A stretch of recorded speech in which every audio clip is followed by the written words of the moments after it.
संपूर्ण क्रांति एक लक्ष्य में मेरा अभिवादन स्वीकार करें। साथियों, जैसे कि मेरा एक सीरीज चल रहा है संपूर्ण क्रांति एक लक्ष्य, इसमें हम देश का एक बहुत बड़ा हिस्सा, आधी आबादी जो हमारे देश की महिलाओं की है, बच्चियों की है, संपूर्ण क्रांति में उनका क्या योगदान हो सकता है या उनकी क्या भूमिका है, इसके बारे में विमर्श करना आज बहुत ही प्रासंगिक है।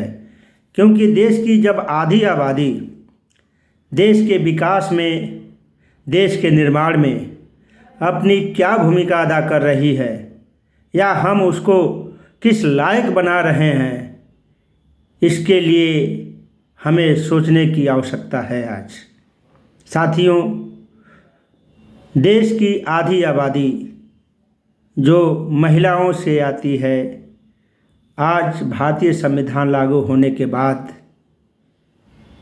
उनको कुछ अधिकार मिले हैं, स्वतंत्रताएं मिली हैं, समानता का अधिकार मिला है। यदि आज हम कहते हैं तो ये कोई गलत नहीं होगा। भारतीय संविधान के लागू होने के पहले हमारे देश की महिलाएं, चाहे वो किसी भी जाति से क्यों ना संबंध रखती हों, उनका स्थान हमारे भारतीय समाज में अन्य पिछड़े वर्ग और शूद्रों के ही समान था। उनको समाज की मुख्य धारा से अलग थलग रखा गया, उनको शिक्षा के अधिकार से वंचित रखा गया, उनको समाज में तमाम प्रकार की रूढ़ियों का सामना करना पड़ा। इसके पीछे कहीं ना कहीं हमारी वही रूढ़िवादिता, वही सामाजिक वैमनस्यता की विचारधारा उन पर आरोपित होती रही है। इतिहास का अगर हम अध्ययन करते हैं तो पाते हैं कि उनके साथ कितने विभत्स घटनाएं होती थीं, केवल धर्म के नाम पे, समाज के नाम पे। साथियों, सावित्रीबाई फुले के प्रयास से हमारी माताओं बहनों को शिक्षा के अधिकार के तहत माता सावित्रीबाई ने स्कूल खोलकर उनके लिए शिक्षा के द्वार खोले। आज हमारी माताएं बहनें चाहे किसी भी जाति, किसी भी धर्म से संबंध रखती हों, यदि उन्हें इस बात का ज्ञान हो जाए कि वो भी अपने सामर्थ्य से, ज्ञान से समाज के, देश के विकास में अपनी महती भूमिका निभा सकती हैं, तो देश का कायाकल्प हो सकता है। हालांकि आज के युग में हमारे समाज में स्त्रियों को बराबरी का दर्जा प्राप्त है, लेकिन जाने अनजाने में वो आज भी उन रूढ़ियों में, उन परंपराओं में फंसी नज़र आती हैं, जिनसे निकालने के लिए समाज के महापुरुषों ने अपने जीवन न्यौछावर किए, कुर्बान किए। समाज में ये विडंबना ही है कि महिलाओं को इतना भी पता नहीं है कि उनको जो अधिकार मिले हैं, उनको जो समानता का अधिकार मिला है, स्वतंत्रता का अधिकार मिला है, सुरक्षा का अधिकार मिला है, वो किन महापुरुषों के द्वारा मिला है। समाज में ज़्यादातर महिलाएं आज भी रूढ़िवादी परंपराओं में फंसी हुई हैं। यही कारण है कि भारतीय संविधान के लागू होने के 70 वर्ष बाद भी आज हमारे देश की महिलाएं सामाजिक और देश के विकास में अपनी भूमिका नगण्य मात्र ही निभा रही हैं।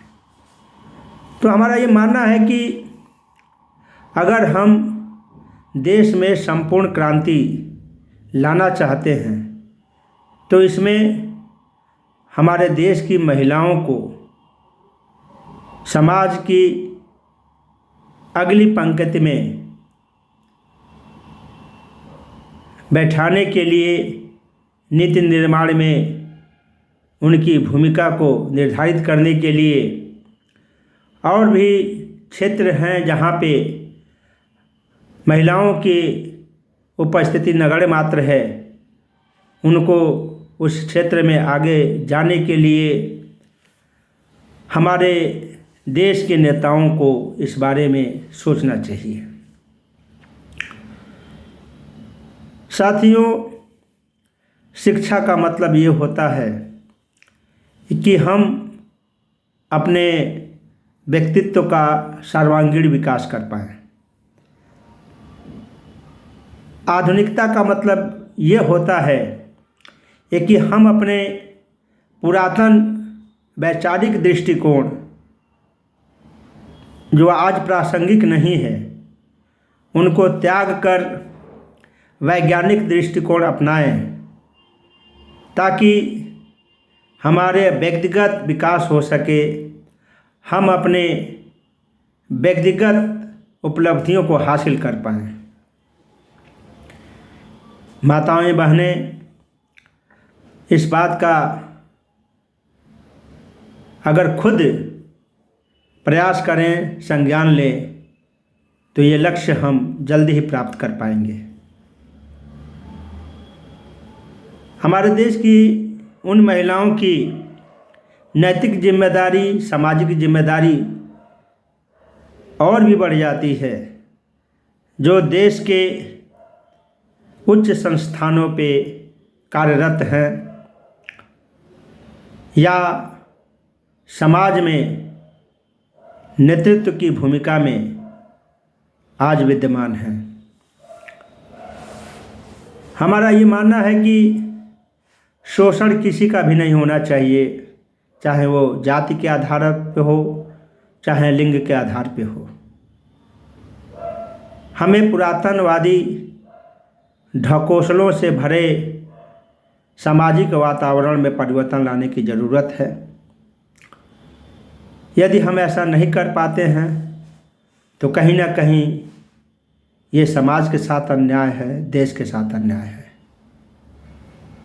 साथियों,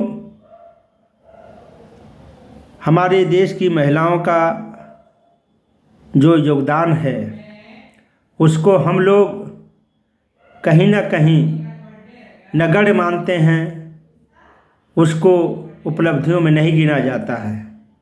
लेकिन ये सही है कि अगर हमारी माताएं बहनें अगर घरों के कामों में जो अपनी भूमिका निभाती हैं, अगर उनका वैल्यू निकाला जाए तो बहुत ही महत्वपूर्ण है। लेकिन हमारा ये मानना है कि संपूर्ण क्रांति तभी आ सकती है जब समाज के प्रत्येक वर्ग, प्रत्येक व्यक्ति को अपने व्यक्तिगत विकास के लिए उनके रास्ते खुले हों, उनका अवसर की समानता हो, तब कहीं जाके हम इस देश को एक विकसित राष्ट्र के रूप में स्थापित कर पाएंगे। तो साथियों, ये मुहिम तभी हम लक्ष्य तक पहुंचा पाएंगे जब देश के पुरुष और महिला कंधे से कंधा मिलाकर बिना किसी भेदभाव के, बिना किसी पूर्वाग्रह के अपने साथ एक दूसरे को सपोर्ट करते हुए, सामंजस्य स्थापित करते हुए समाज के कार्य में अपना सहयोग दें। महिलाएं अपनी भूमिका तय करें, चाहे वो भूमिका घर की हो, चाहे समाज की हो, चाहे देश की हो। उनको 50% स्थान मिलना ही चाहिए। हालांकि विडंबना ये है कि महिलाओं में भी जातिवाद, धर्मवाद, संप्रदायवाद का जहरीला विचार इन रूढ़िवादी मानसिकता के लोगों ने पनपा दिया है। उनके अंदर भी आज जातीय और धार्मिक विद्वेष की भावना पनप रही है। यह निस्संदेह एक चिंतनीय विषय है और महिला वर्ग को सोचना चाहिए कि वो इन पुरातनवादी रूढ़िवादी परंपराओं से ऊपर उठकर सोचें और समाज में अपना योगदान दे, अपनी भूमिका का निर्वहन करें। तो साथियों, फिर मिलते हैं अगले अंक में संपूर्ण क्रांति एक लक्ष्य के तहत, ये जानने के लिए कि संपूर्ण क्रांति में किस वर्ग की भूमिका महती है और कैसे है। तब तक बने रहिए हमारे चैनल आज़ाद हैं हम पे। जय भीम, जय भारत, जय संविधान, जय जोहार।